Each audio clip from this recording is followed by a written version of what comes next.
Viktor Orbán to v Europarlamente dal na pána. Objektívne, či sa to niekomu páči alebo nie.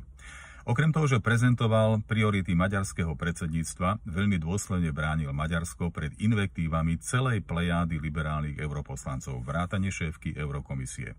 Bolo zážitkom sledovať komunikáciu maďarského premiéra. Bol to totiž súboj vecnej argumentácie a naučených tendenčných mantier europoslancov, ktorí sa snažili dehonestovať Maďarsko. Za všetko jeden príklad. Nemecká europoslankyňa mu vyčítala, že Maďarsko zamestnáva občanov Ruska. Orbán odpovedal: áno, u nás pracuje 7 000 Rusov a viete, koľko pracuje u vás v Nemecku? 300 000, tak akým právom nám čokoľvek vyčítate? Týmto profesorsky vyškolil a doslova politicky odrovnal nemeckú europoslankyňu. Dobrá rada politikom: skôr než idete kritizovať, pozametajte a upracte si pred vlastným prahom.